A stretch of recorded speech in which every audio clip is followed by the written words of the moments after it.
അപ്പോൾ force of ലൈഫിൻ്റെ പുതിയ എപ്പിസോഡിലേക്ക് എല്ലാവർക്കും സ്വാഗതം. ഇന്നത്തെ റെസിപ്പി എന്താണെന്ന് അറിയാമോ?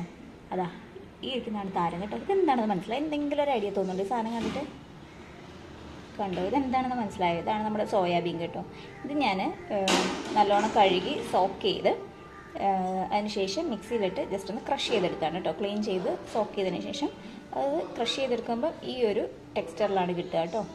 നല്ല നമ്മുടെ ബീഫൊക്കെ പൊടിച്ചെടുത്ത ആ ഒരു രീതിയിൽ കിട്ടും. നല്ല സോഫ്റ്റാണ് കേട്ടോ, നല്ല സോഫ്റ്റ് ഫ്ലഫി ആയിട്ടാണ് ഇരിക്കുന്നത്. അങ്ങനെ എടുത്തത്. പിന്നെ വേണ്ടത് വലിയ ജീരകം, കടുക്, ഒരു 3 സവോള ചെറുതായിട്ട് അരിഞ്ഞത്, 4-5 വെളുത്തുള്ളി, അത്യാവശ്യത്തിന് കറിവേപ്പില.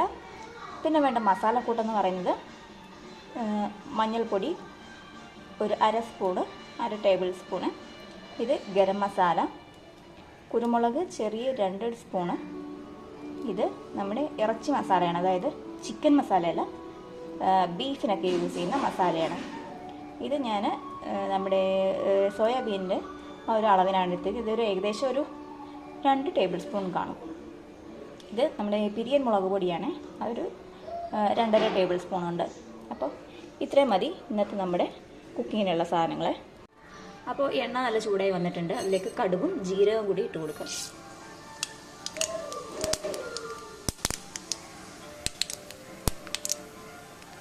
ജീരകം പെട്ടെന്ന് കരിഞ്ഞു പോകുന്നതുകൊണ്ട് നമുക്ക് ഒത്തിരി നേരം വെക്കണ്ട. കടുക് ജസ്റ്റ് ഒന്ന് പൊട്ടിയുന്ന നേരം കൊണ്ട് ഉള്ളി, അതായത് സവോള അരിഞ്ഞത്, വെളുത്തുള്ളി ചതച്ചത്, കറിവേപ്പില ഇത്രയും കൂടി ചേർത്ത് കൊടുക്കാം. ഇത്ര ഇട്ടിട്ടുണ്ട്. നല്ലോണം ഒന്ന് മിക്സ് ചെയ്ത് കൊടുക്കാം. കരിഞ്ഞ് പോര്. തീ വളരെ കുറച്ച്, എണ്ണ ചൂടായതിനു ശേഷം തീ വളരെ കുറച്ച് വെച്ച് ചെയ്യാവുള്ളൂ. ഇത് നമ്മൾ വെള്ളം ചേർത്തുണ്ടാക്കുന്ന ഒരു റെസിപ്പി അല്ല, അതുകൊണ്ട് തന്നെ കരിഞ്ഞ് പിടിക്കാതെ വേണം ചെയ്യാൻ. ഇനി നമുക്കിതൊന്ന് ഒന്നത് ഇളക്കി കൊടുക്കാം.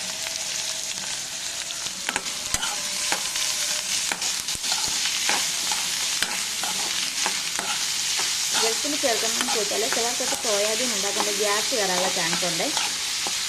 അപ്പം അതിന് വേണ്ടിയിട്ടാണ് വെളുത്തുള്ളി ചേർക്കുന്നത്, ഗ്യാസിൻ്റെ പ്രശ്നം ഒഴിവാക്കാൻ വേണ്ടിയിട്ടാണ്. അതുപോലെ തന്നെ വലിയ ജീരകം ഉപയോഗിക്കുന്നതും ഗ്യാസിൻ്റെ പ്രശ്നമുള്ളവർക്ക് നല്ലതാണ്. വയറിനൊക്കെ വളരെ ഗുണമുള്ള സാധനമാണല്ലോ ഇതെല്ലാം. അപ്പോൾ എപ്പോഴും നിങ്ങൾ നോൺ വെജ്, അതായത് ചിക്കൻ, ബീഫ്, അതുപോലെ മീറ്റ് ഐറ്റംസ് മാത്രം യൂസ് ചെയ്ത് കഴിക്കാതെ ഇങ്ങനെയുള്ള റെസിപ്പികൾ, വെജിറ്റബിൾസ് ഒക്കെ എല്ലാവരും ട്രൈ ചെയ്ത് നോക്കണം കേട്ടോ. എന്നാലും നമ്മുടെ ആരോഗ്യത്തിന് നല്ലതാണ് ഇങ്ങനെയുള്ള സാധനങ്ങൾ.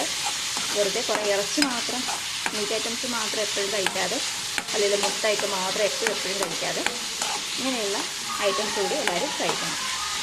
അപ്പോൾ ഇതാ നമുക്ക് ലേശം ഉപ്പ് ചേർത്ത് കൊടുക്കാം ആവശ്യത്തിന്. എന്നിട്ട് നമുക്ക് ഇത്രയും ഐറ്റംസ് ഒന്ന് വഴറ്റിയെടുക്കാം. ഇപ്പോൾ അത് സവോളയുടെ പച്ചമണം ഒന്ന് മാറി ചെറുതായിട്ടൊന്ന് വാടി വന്നിട്ടുണ്ട്. നമുക്കിതിലേക്ക് സോയാബീൻ ക്രഷ് ചെയ്ത് ചേർത്ത് കൊടുക്കാം. ഞാനിത് ചേർത്ത് കൊടുക്കണം. ഒരുമിച്ച് തന്നെ ഇട്ട് കൊടുക്കണം.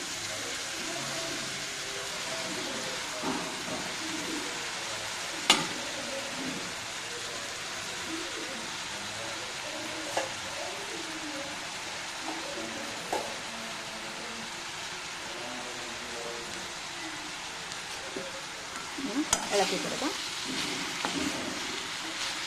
വെള്ളം ഒഴിക്കട്ടെ. അല്ലാതെ തന്നെ ഈ സവോളയുടെ മിക്സ് ഒന്ന് നല്ലോണം അതിലേക്ക് ആയി വരണം. അതിനായിട്ട് നമുക്കൊന്ന് നല്ലോണം ഇളക്കി കൊടുക്കാം.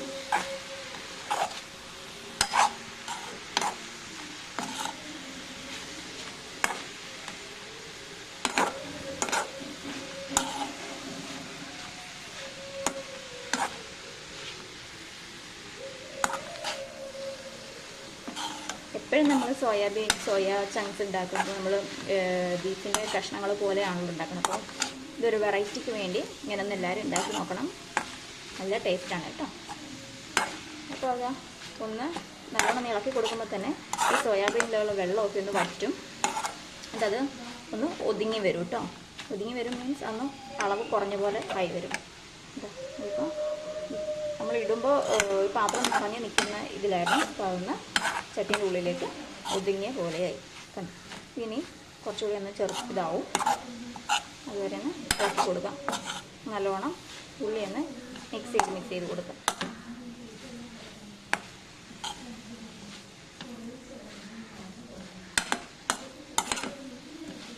ഇനി നമുക്ക് നമ്മൾ എടുത്ത് വെച്ച മസാലക്കൂട്ടുകളെല്ലാം കൂടി ഇതിലേക്ക് ചേർത്ത് കൊടുക്കാം. എല്ലാം കൂടി ഒരുമിച്ച് തന്നെയാണ് ഇട്ട് കൊടുക്കുന്നത്.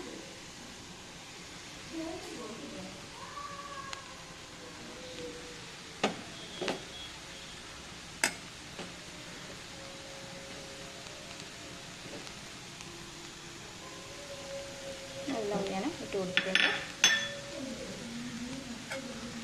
ഒന്നും കൂടി നന്നായിട്ട് ഇളക്കാം. എരിവ് വേണ്ടവർക്ക്, ഞങ്ങളിവിടെ കുട്ടികളൊന്നും ഇത് കഴിക്കില്ല, ഞങ്ങൾ വലിയവർക്ക് മാത്രമാണ് ഇത് ഉണ്ടാക്കുന്നത്. അതുകൊണ്ടാണ് നമ്മൾ അത്യാവശ്യം കുരുമുളക് പൊടിയൊക്കെ ഇടുന്നത്.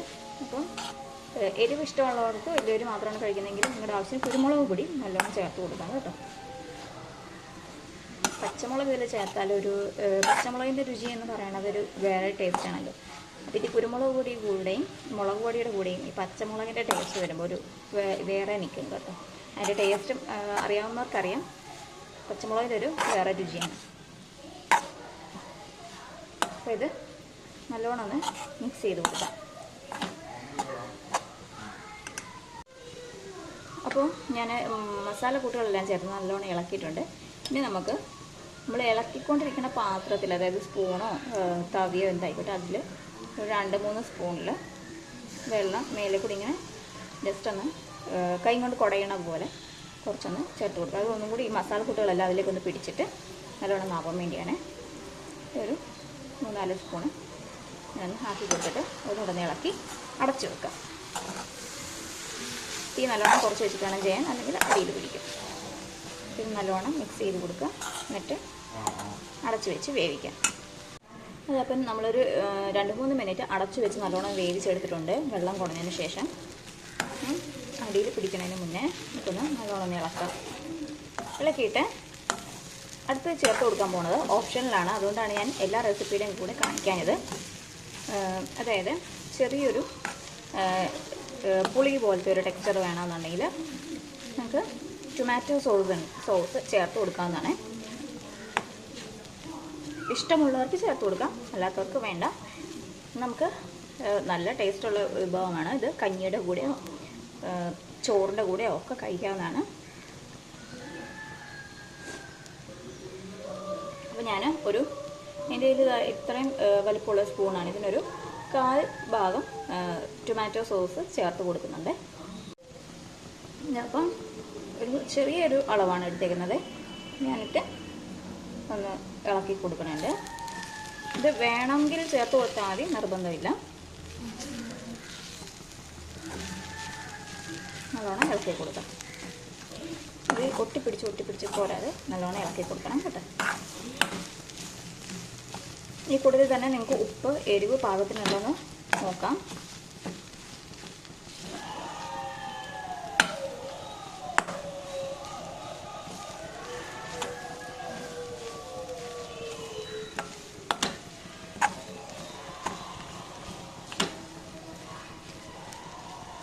നല്ലോണം മിക്സ് ചെയ്ത് ചേർത്തിട്ടുണ്ട്.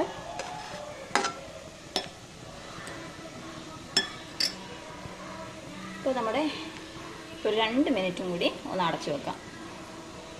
ഇപ്പോൾ തീ വളരെ കുറച്ച് വെച്ചിട്ട് 2 മിനിറ്റ് അടച്ചു വെച്ചൊന്ന് വേവിച്ച് കൊടുക്കാം. അപ്പോൾ ഇത് അടച്ചു വെച്ച് ഞാൻ എടുത്തിട്ടുണ്ട് 2 മിനിറ്റ് ഇരുന്നതിന് ശേഷം.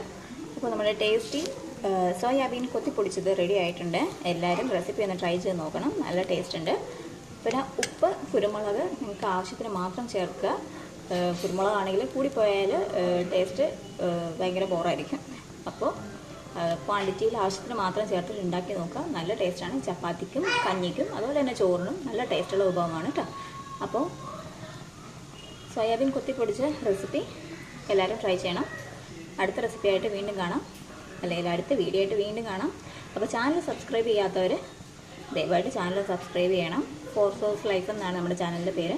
സബ്സ്ക്രൈബ് ചെയ്യാൻ മറക്കരുത് കേട്ടോ. അതുവരേക്കും ബൈ ബൈ.